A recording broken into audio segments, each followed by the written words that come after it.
sang abekte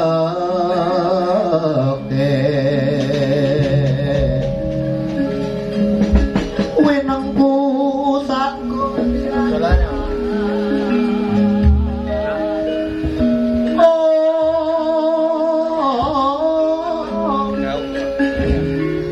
nanging bangetang iki sang resi kaneka putra sang resi kaneka putra kang andhok saking wiyadi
mangungkung kang duang rimam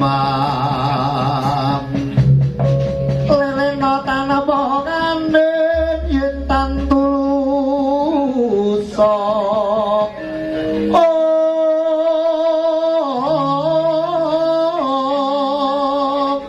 amengku sang Dyawutama mangkono sang Ratausnya sang Rataus nyolon ngerepo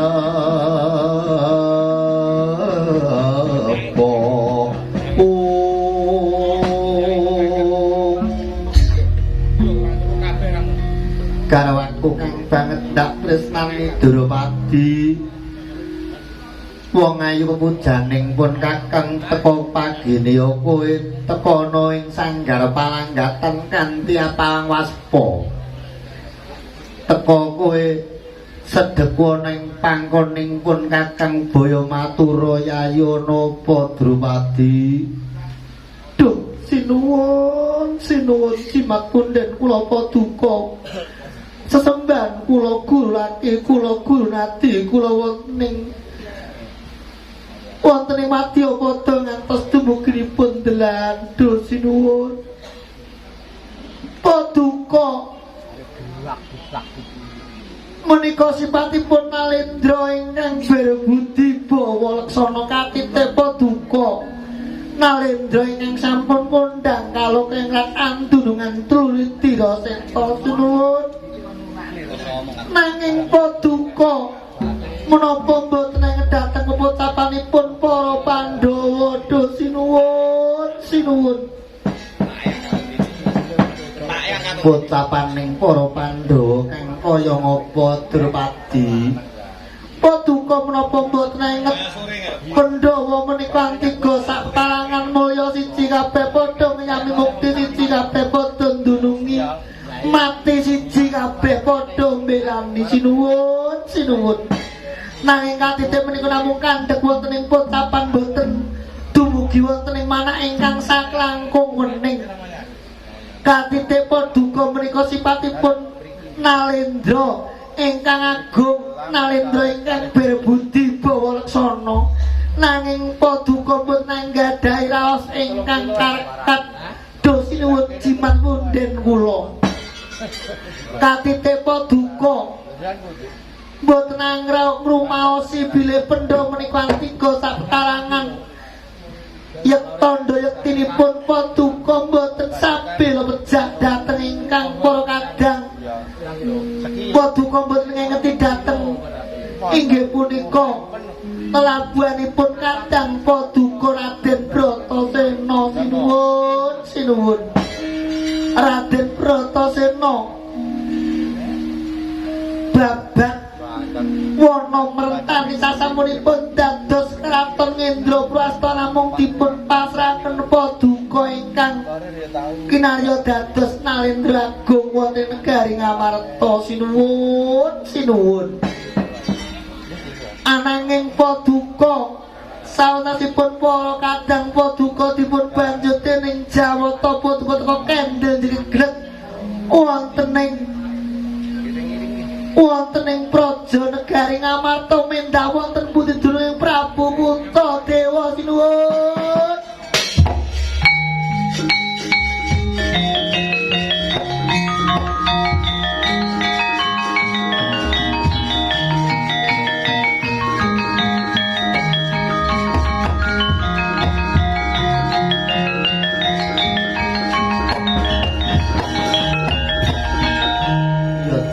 Ya dewa ya gakrana jagat pangestung para Drupadi kowe sipating jalma wanita kang sulistya endahing warna Drupadi kowe wani nggugah marang kareketing Puntadewa teka ngledhes temen lakoning Nalendra Ngamarta Prabu Puntadewa iki ora duweni sabela marang dulur kang diudhakake nyawanan dudhakake wutadarahe Drupadi mendah esuming para kawula Werkudara adikku kowe aja mati dhewe belani Werkudara Janaka kembar kowe aja mati dhewe ya dinten ana pun kakang ana lawanging sela metangkep enten ana pun kakang ana ing bungkul pengarep-arep Werkudara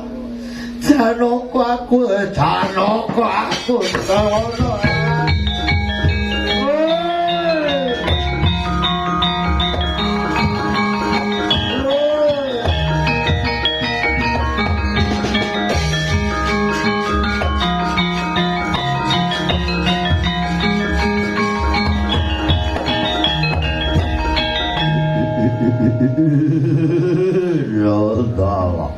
yen wis Prabu Puntadewa kaya ngene iki sapa sing wani karo aku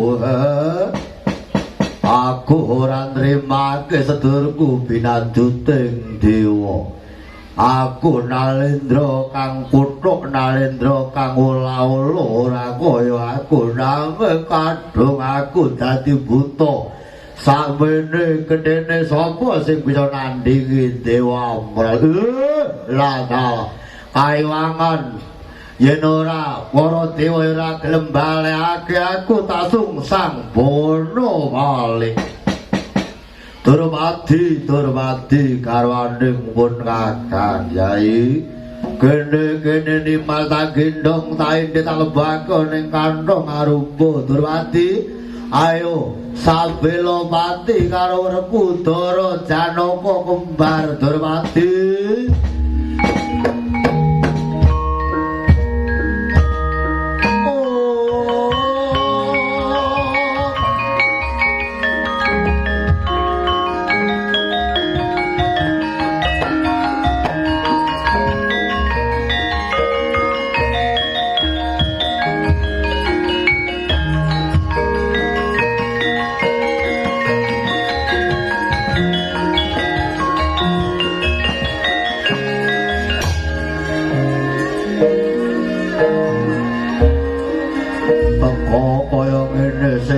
dilakoning Puntadewa Radha Destun temen uriping para Pandhawa yen nganti ora kumpul dadi siji para kawulaku negara Ngamarta aja kaget yen aku dadi kaya ngene iki tak gulung kayangan Salendra Bawana dadi rempah Sasungsang bawana bali gene Dimas tak gendong naik dabok eo kantong arumbo ya Durmati dateng nika wetaken dawuh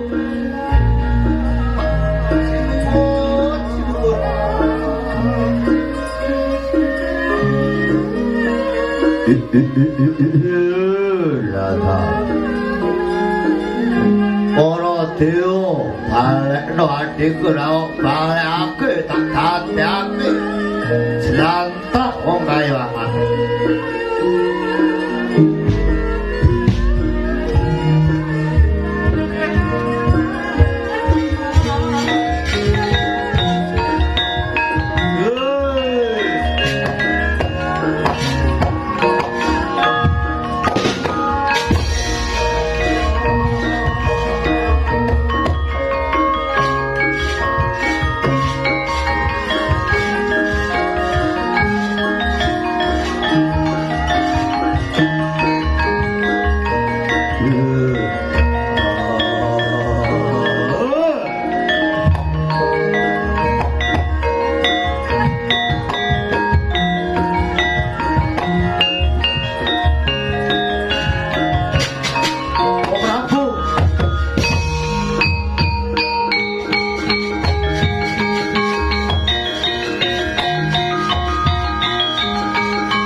Rikata sangkan kaca dinon mapakarko suta tengapira kresna patamu jerak senira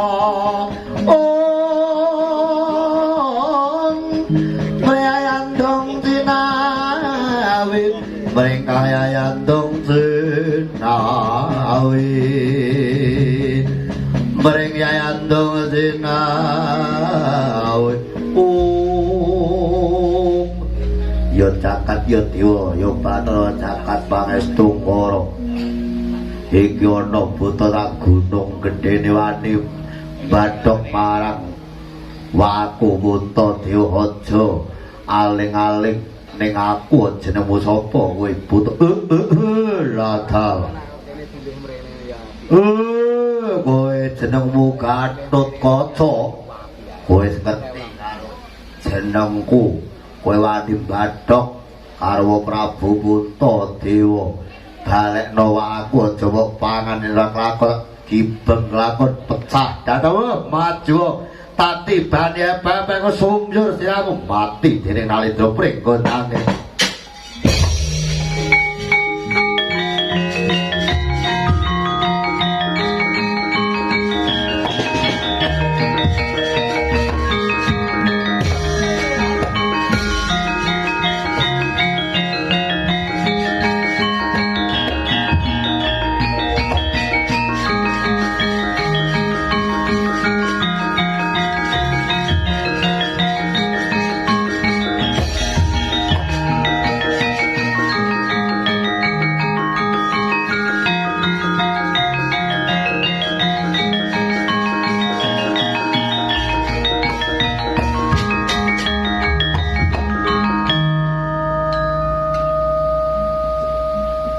wayahe gur sirep.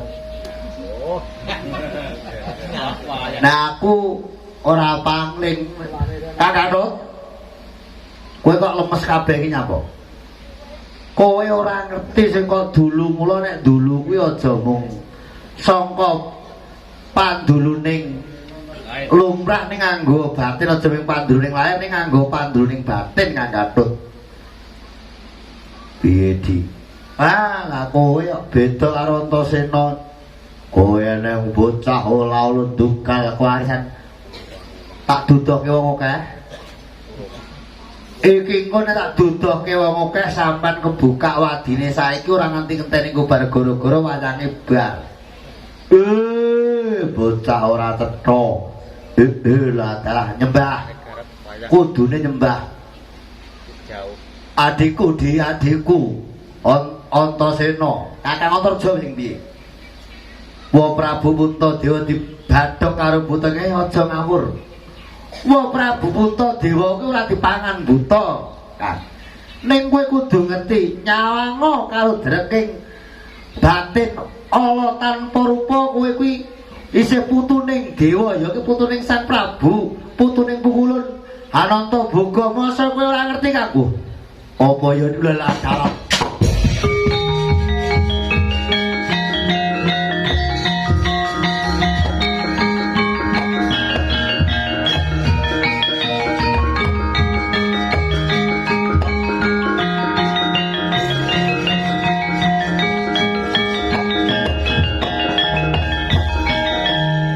kula nyuwun agunging pangapunten wa Prabu ladalah katut kaca Antarja lan kowe Antasena kabeh para putra-putraku Pandhawa kabeh kowe sing siaga iki mengko bakal ana dauru ana ing Prajanagara Ngamarta tak kira damyak tekaning Wadyabala saka ing negara Ngastina nang aku pasrah bongkoan mungguh kepiye para putra-putra Pandhawa anggone bakal nranggulangi marang babakan lakon ing negara Ngamarta aku arep gulung ana ing kaewangan Junggring Saloka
kadangmu padha panten becik besok amendemo baris-baris kang prayitna ya saranta wong Durawati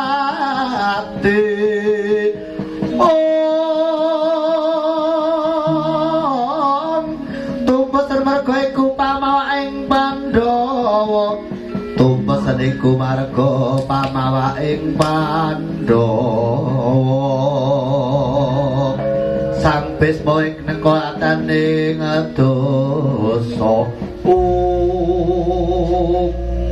nah saiki padha ngerti to ya Yayi Yayi Antasena iku saiki nyemrupi kalamunta kemau sayektine Wa Prabu Puntadewa kang wis dadi dewa merga nek ngono apa sing dadi dawuh Wa Prabu Puntadewa kudu dileksanani kan ya yen kaya mangkono aku manut karo dawuh Nyai yo aku manut Kakang Sanga-sanga apa di yen kaya mangkono kowe jaga ning tepis wiringing Prajanagara Ngamarta aku tak ngrampiti saka ing kidul negara Ngamarta Kakang Gatut manggoning kulon lan kabeh padha jaga Kakang Antarja manggono ana ing sacedhaking betenging Prajanagara Ngamarta ya yen kaya mangkono Yayi aja konsekuen selak kebrebean karo Purwaya tak derake Kakang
samyo ngedalil ratet wileting kondo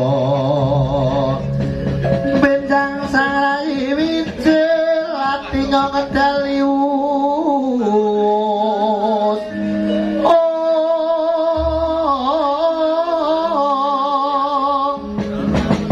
Desta Surawila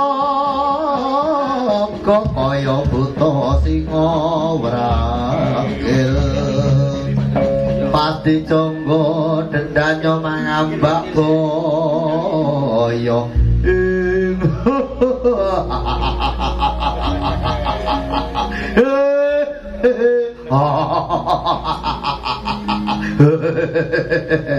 maksengkuni dawan paduka ngawe dateng kodang boto guru kemarin ngomabari dateng putra bantu kok mulai bantar jundu terus asono mengko tangger para pasata Kurawa kabeh gedhe cilik aja ana kang cicil lan padha wigatek napa sing dadi dawuhku la ya debes saya dari tadi tak tunggu tak mudun saya boso mudun aku dhewe sing ora keduman iki ya apa sih sindane padha keduman aku gak keduman dhewe sih man wis terus gati aja padha iki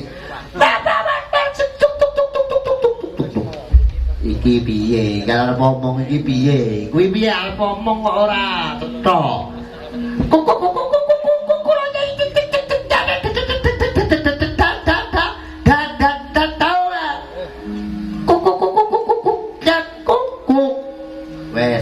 wes ora perlu mok bathutake mongko mundhak suwen kawula putra paduka ing tirta tinalampun karta marma nyadong dawuh paman satregi kula pun surtayu nyadong dawuh kula pun suwa tampa paman ngene yo nggih para putra-putraku kabeh para sata Kurawa Dursasana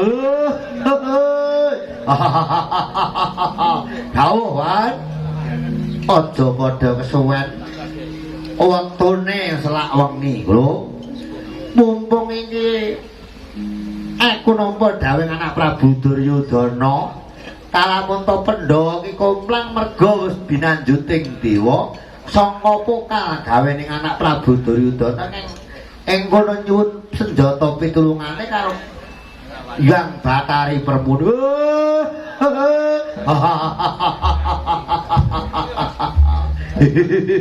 Wan Sata Kurawa niki lajeng diudhokke nyawane to Wan Sata Kurawa niki diudhokke nyawane kok kaya-kaya ora wangun lan ora gelem Koko Prabu Duryudana nglar kamurkane nganti sekutun karo wong dandang mangure Wan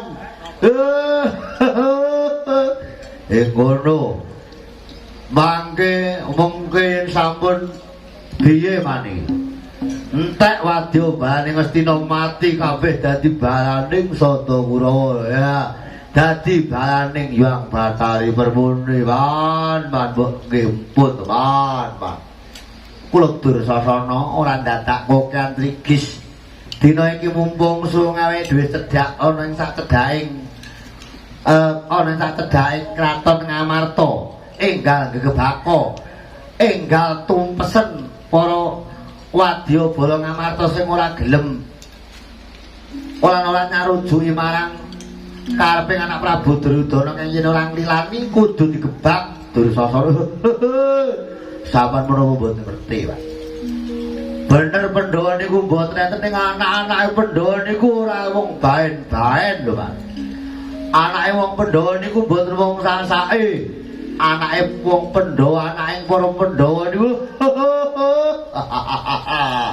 mereka wong sekti mandraguna piritaning gemblengane dhewe-dhewe saban mboten ngerti urung ngerti sungute Antasena urung ngerti upase Antarja ha Gatotkaca iki sak pumbel jel muntir gulu pedhot ora nganti tekan kuwi wong iki jame wis tengah loro kok sing penting ora ketang mung sabebaring kanthi diteruske lakone sendika dawuh Swatama mboten dawuh pawan aja kong senenggal budal saperlu enggal numpes Wadyabala negara waton dateng sedika ngetaken duga-duga tiba ngati-ati aja padha kreni ngono.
Lolo katon lir kagenjang ing alis desa mawe gandrung sabarang kadulu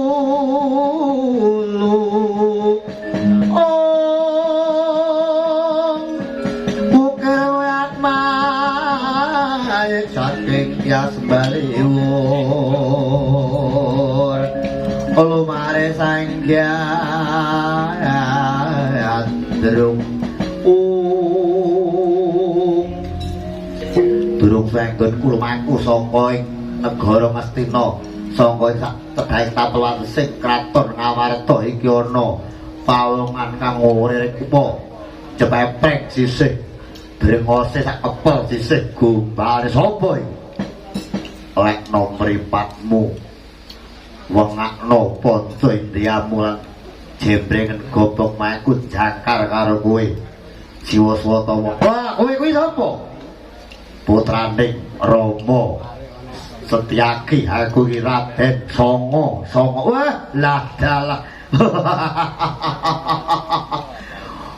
Gembelun diasmu wis songo-songo. Arep apa kowe tekamu ning papan kene mesti war culika karo Prabu para pundenku pendha pendak padang katon alaning Sata Kurawartulika karo para pendha aku wis dinawan dening Rama Sanga-sanga kon manunggal karo pepundenku ing amarta yen kowe nganti cirike bakal rusak dening lelara lan gawe paeka ning praja Ngamarta mungsuh ora sapa-sapa Raden Sanga. Lah dalah engko belo sirahmu kaya wani-wani ndilat wesi abang kowe sanga-sanga ora gelem sumengke tak candak tak putus tanganmu tak idyak dadam sempal baumu tak dupak sinamrake glundung ana ing lemah cangkeme.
Wadyabala Sata Kura tak dalekake kabeh wis bubar maut. Salah sawiji wae ora ana sing cicir ya ayo yen kaya mengkono. Ayo enggal jogo-jogo meneh ana ing sak kiwa tengening negara Ngendra lan hendak diraki aja kongsi suwen enggal dirampiti Wadyabala saka negara Ngendra. Tak restake dawuhmu Kakang.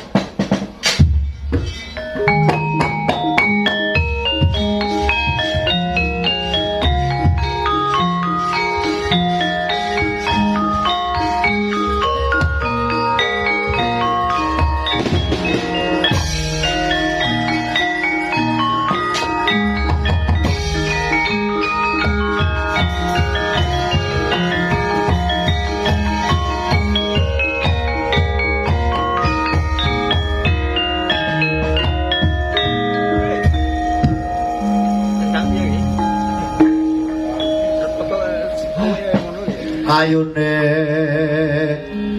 purba sejati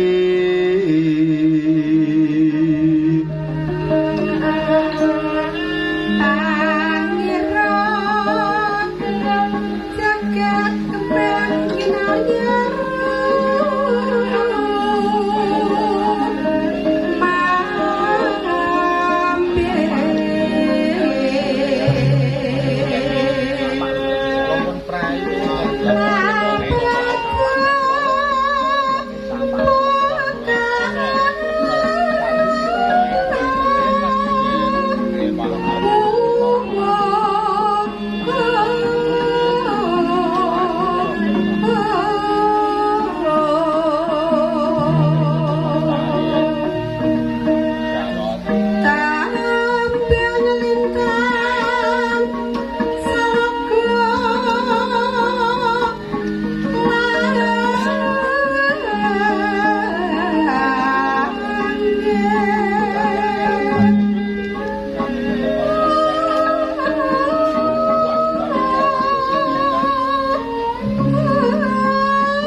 Sing madya wanjinius wanceng ancik jagating ratri dunati drewonten ing kamar bawaning jagat tamung Sang Hyang Arka ingkang medal saking Pertawa pisampun tatas kagelasaning Sang Hyang Arka endahing ratri wonten swasana ingkang pindha tinata jalma lintang banyak angrem gubuk penteng nyang jaba belek pating palantur pating palancar imbaning Cakrawala birumaya anglam-lami kalamun angitang jangkeping Kartika manahal jangkeping Kartika sajuga kang wonten ing dijer ing mangke pancene wis ngancik jagating gara-gara Kyai Petruk kantong bolong nala garing sarta bagong asa paring libur nglangkungi wewengkon Jawa Timuran.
nang gareng ya le gayeng tenan.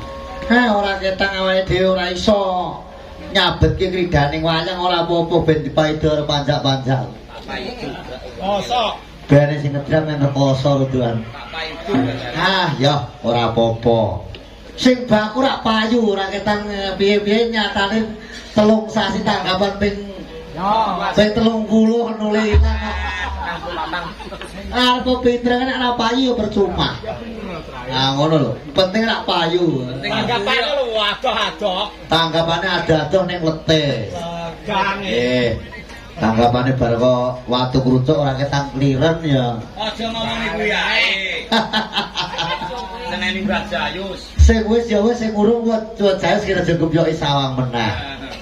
Nggih ya kula ngaturaken gunging panuwun lan kula nyuwun pangapunten terah ya dalang desa ki nek kon pinter kaya dalang profesional ora bisa ya Kang. Iya le ya pancene ya.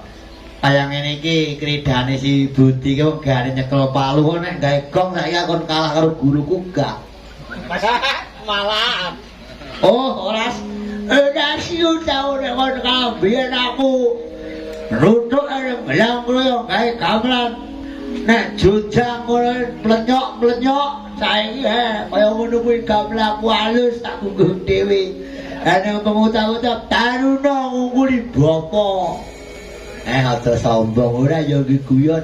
Pakdeku katlanke ben aja ngantuk ya matur nuwun aku ditunggoni nganti sakyahane. Ngono. Iya le awake dhewe ngaturake panuwun karo Mbah Dugel. Bengi kon suka pari suka.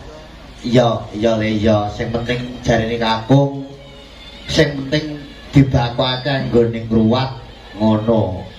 Ya Kang, pancene sing dibakake nggone ngruwat ya. Awake dhewe saiso-iso ya ditandhangi ya Kang. Ya. Ora ketang kaya ngopo kudu dilakoni. Lan aku sumaturake gunging panuwun aku wis sakjroning 4 taun iki aku dadi duwe rombongan manunggarasa kuwi alhamdulillah iso ngomong dalang goblok kaya Budi iki ya. Tambah degimen syukur aku kuwi rada geseh ngono mak pleng. Beda karo sing ngedram.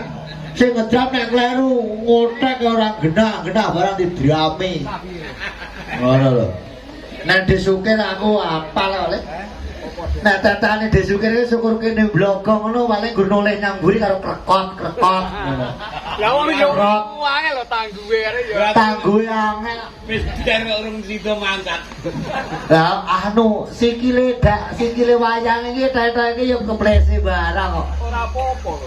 Beda beda karo kemudianku bapak guru wae Pak Waris kae sing nyaron. Nek kucap rodok keseseken alem. Keseseken karo kerot ngono ki diatur. Lah kuwi lho. Kabeh kuwi sawene 4 taun iki duwe momongan dhewe. Ya beda karo sing gong. Nek sing ngegong piye? Gayuke. Nek sing ngegong nek kucap kleru nguwadeke ngrohi bature. Weh, panggange isih ngomong atuk. Ngono. Ya kabeh iki kanggo gegojekan ben aja ngantuk. Tak gayuke kok. Nek tukangku gampang sitok kuwi kleru bener nek ya ming guru meneng. Ombok kluwen ya ming jane iki alang-alangke tuhaning weteng ngono ya ora nek rabuke. Pokoke sing kalem dhewe. Beda meneh nang parikane dhewe. Sapa sing arep kok semone sapa? Beda karo sing nyaron kae. Sing nyaron kuwi wong pancene zalim kok, Pak. Sing sapa? Padheku dodon kae. Kota desukir kleru ngono getem samar kuwi nek ngilate pedhot. Ilate pedhot piye ora kumanan. Beda meneh karo Pak aku sing gender. Dejayes kuwi nek gender ya ampuh.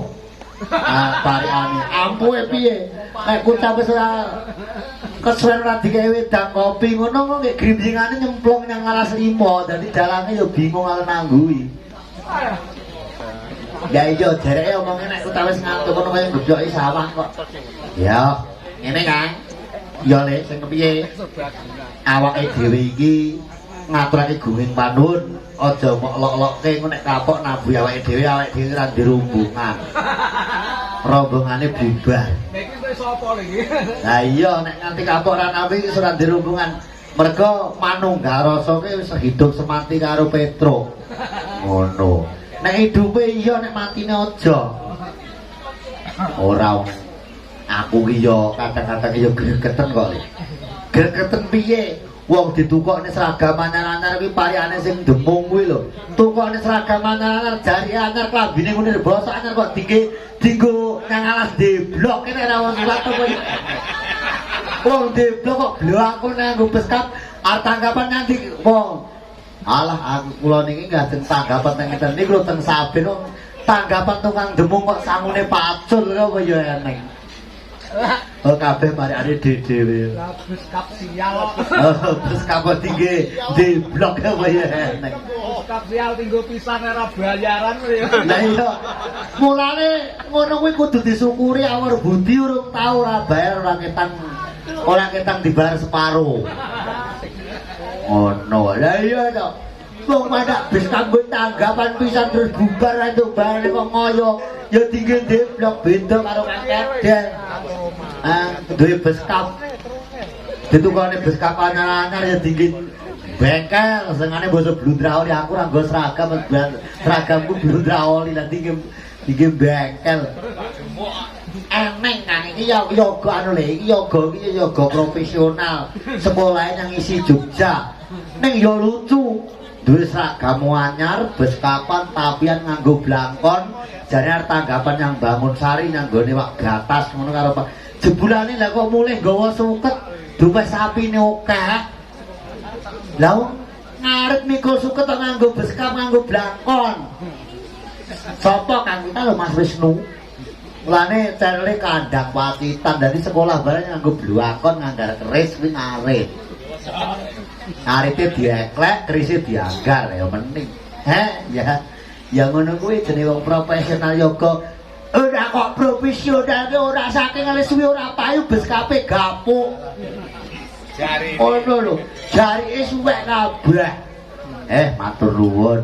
Iki sruwang-sruwing iki manunggal rasa karo awake dhewe iki ora nganti suwe uga bakal mayang meneh. Ning sing sapa sing gelem ngelokke leku mayang ora tak jak. Tak pilih sing demen-demen contone kaya sing bonang. Nek guru meneng ae. Nek sing karone tak pecat ora tak go ae maido ae. Tak parani. Ya, aku go ngaturke panuwun yo kang gareng ya karo sapa kae. Sepatku ya dulurku lanang wis ndukung aku nek aku mayang ning endi nek aleng golekne pasaran ya wis ora umum-umum saka selair batine karo aku besok nek dadi kami tuwa ngono aja lali karo aku bengkoke didum separo idik. Sapa to le? Alah, ayo dorong ning burisan nunggu kok nek urung bubar nek aku mayang desa Dayake nunggoni Kang Beguk Slamet dagang sapi kondang. Ning cirine ming sitok. Batine sapi akeh penyanyi joget sepirang-pirang blas ora nyawer sak cece yo. Bu ngono kok moyo plek ngono moyo blas babar pisan. Iki sing disawer niku mboten masalah duwe tomat, batine sapi niku dinggo nyawer. Sing disawer ya sidan-sidan iki mesane Mbak Jeplek bareng lunjak-lunjak blas ora nyawer. Ala yo sampeyan iki nagih karo dagang sapi kondang sak dayakan ning Banding. Ayo matur nuwun Kang Beguk. Sampeyan ngampun nenggane kula lahir batin kula ngaturaken gunging panuwun muga-muga Kang Beguk kanggone dagang bisa ngrembaka batine akeh tambah rezekine tambah keslametane diparingi bagas waras Allahumma amin. Nah, ae betah tirakate nunggone aku main nggone Kang Supri ya nunggone sungi utuh. Nek nggone Kang Parsi ya nunggone sungi utuh. Pokoke nek main dayan kuwi sing paling gemar nyang awake dhewe. Gemar apa? Kono ki anake wis gedhe padine besok nek nanggap ben sambatan ngono kok. Ora Ya ora dagang sapi akeh kok. Nek nanggap ngono ki ngundang awake dhewe karo perumahan Unggarasa ditambahi penyanyi-penyanyi sing akeh ki bayarane ora mung sak-sake. Ngono ya Kang. Iya. Iki ngaturake Gusti Panuwun karo panjenengan Bapak Dukel anggone awen kugati darbeni acat muga-muga iso sembulur iso kaken-kaken inene tak watesi cukup sepisane yae Kakang aku Suranto anggone Jatuh Rama muga-muga aja nganti pegatan. Halo Mak. Ya ming kuwi aku tutur aku nek tutur akeh-akeh ora iso. Ya. Iki aku ya uga isih Mas Petruk uga urung sare. Iki isih ngrewangi awake dhewe. Mas Petruk aja sare sik. Ngono lho. Awake dhewe iki nek jak nyambut gawe ora kitang sambatan ya kudune ya nekat. Nah, ngono. Neng nong. Moji. Pengendara dadak adus. Lah niku wong tuwek angel kok. Ngoten. Jare ora kena ditonton niku wae Kang Petruk. Ngoten. Nggih. Wong gur arep nguyah. Pengen adoh-adoh lho. Nggih. Kene wae gek karek ana Mas Petruk. Dalem Dun. Awake dhewe iki ora ketang sedelo iki jame wis jam 2:30 menyang. Nggih. Jam 2 sanipun menika. Nggih, sinaosa kados pundi namung nderek panjenengan. Alhamdulillah kula nek mayang enten Dayakan mriki nganti cabut kayon nek urung bar gara-gara penontone ra ketang salah isih akeh. Nggih. Ning alhamdulillah lumayan isih sakmono mbane. Wadah niki ya. Kathah persen undalen kowe kathah. Wis diatur karo Mbah Wo. Nggih, pripun Mbah Wo? Nika calone kami tua ten wingi jenengan niku. Monggo. Syukur-syukur bagi Pak kami tua iki kersa nyanyi. Sing pundi, Pak? Mbak Jeplek lagi ngedaki ra ya. Ken gogrok. Niku lho pas kencenge mburine sampean mang nulih mriko. Monggo. Mang nulih mriko. Niku lecem niku. Syukur bagi duet kalian penyanyinipun. Kudune ya ora ketak saktis ngono iki ya jaluk-jaluk gendeng apa-apa ngono. Kaya wong ngetake. geng-gengan niki. Sesak lho dalane iki. Betul. Abot-abote nunggoni awake dhewe mayang danutane tak. Sing pundi Niku lho wong sing gagah, ganteng. Anjing. Calon kami tua. Hah? Ora nggo dompet tok jarine. Hah, niku baline sapi mangawan urung kelong kok. Oh, nggih. Napa nek mboten dompet ya sapi-sapine disawer. Napa buntute, Pak? Beto buntut mboten? Enten buntutnya. Alah, Bu, mosok sapine ya ora. Buntut ya, Bu, ya, Bu. Oh, buntung. Niku Alah. Mbak Jeplek, Dalem abot-abote asale paling berkah karo awake dhewe kabeh niku.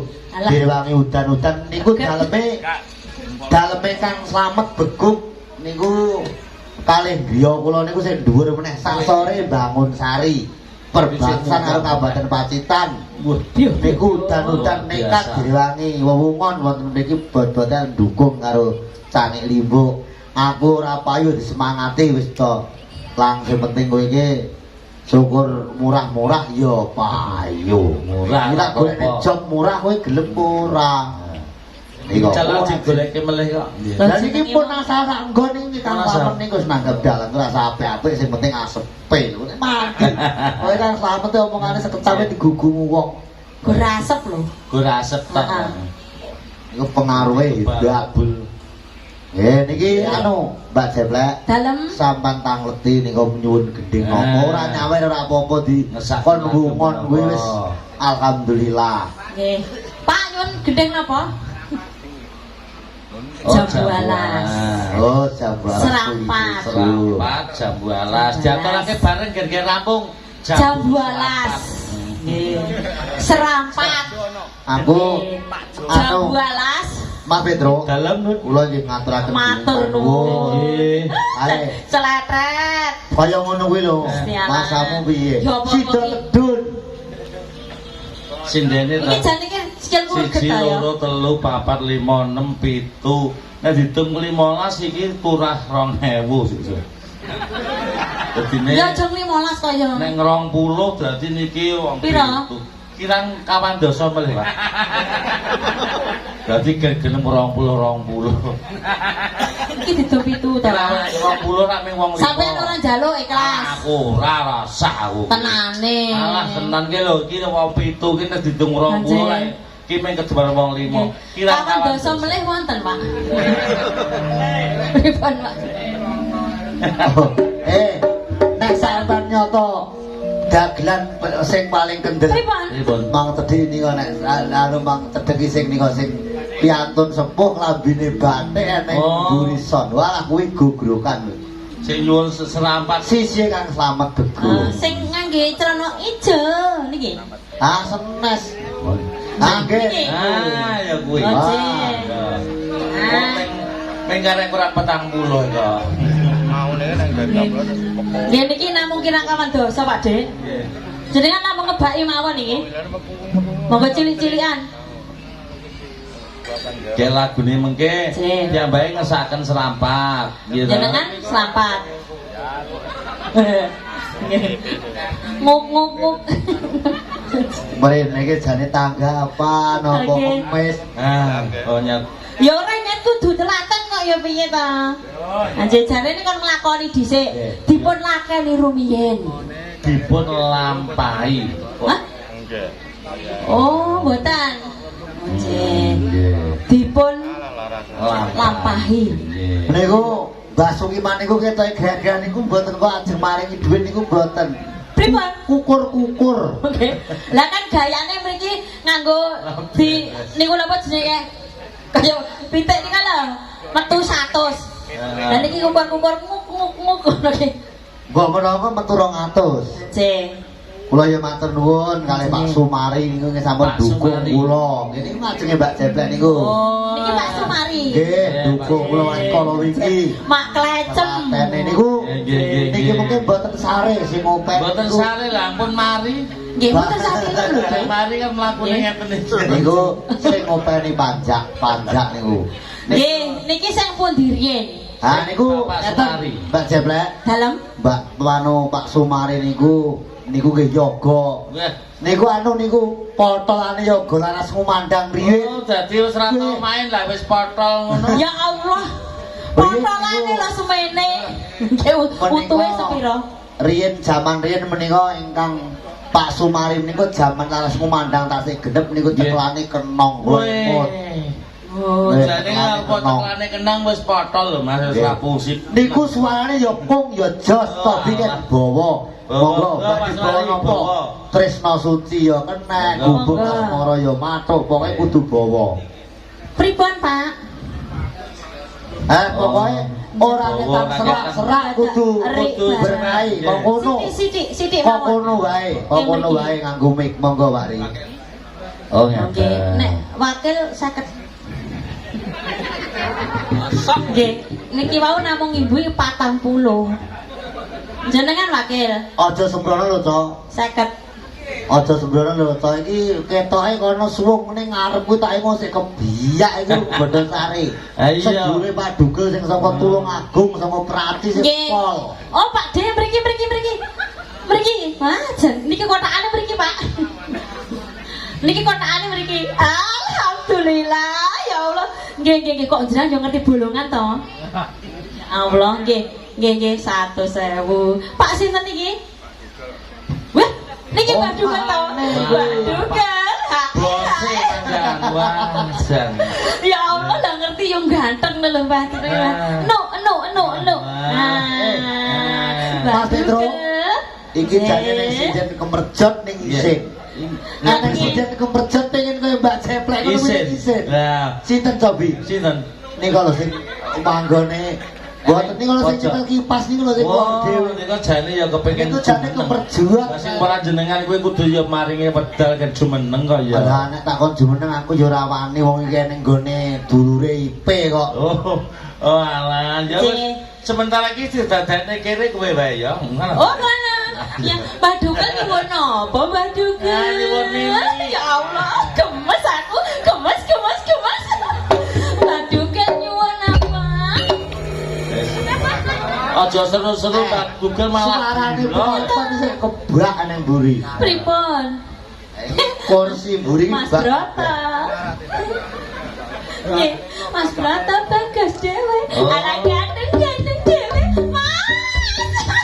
Mas Broto. Kita Mbak Dugal kepethuk suminten edan. Alah. Nyuwun lagu apa jenengan? Apa? Keri. Kok iso Ya Allah. titik kaya apa? Lah wong Pesene apa? Oh, lah kupingmu ngasih Apa, Mbak? klomoh ngono. aku ki Ngandani kaya iki ngenteni genepan lho.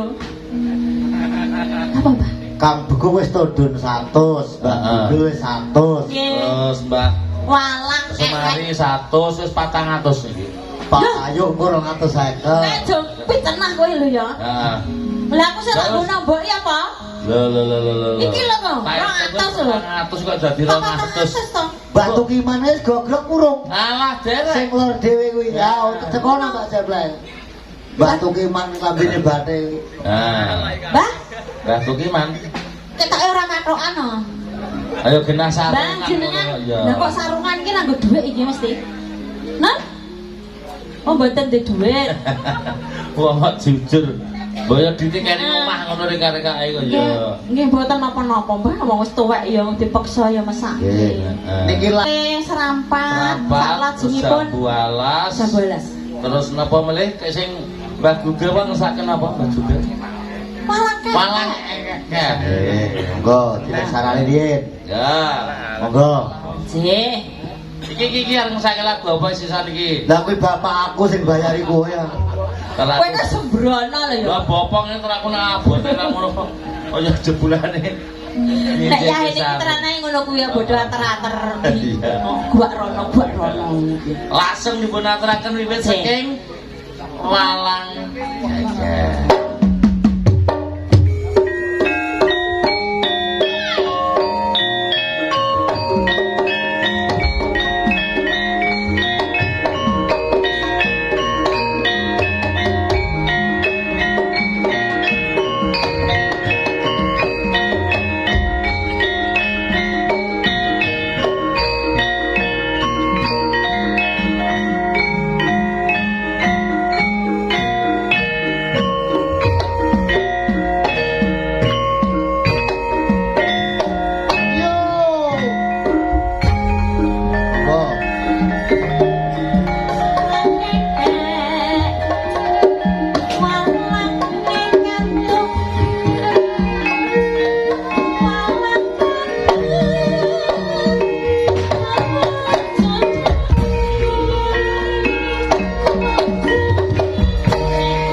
Mbah. Walang sampun. Walang lho. Apa to? Walang. Oh nggih kaya niku wau sampun nggih. Nggih, sampun, Mbah. Ya, nggih. Pun marep dereng. Ampun marep dereng. Ampun marep dereng, Mbah. Oke malah gila sih sing kok ya. Heeh. Aja ngeyel-ngeyel to. Niki napa mau? Jambet Jambalas. ono.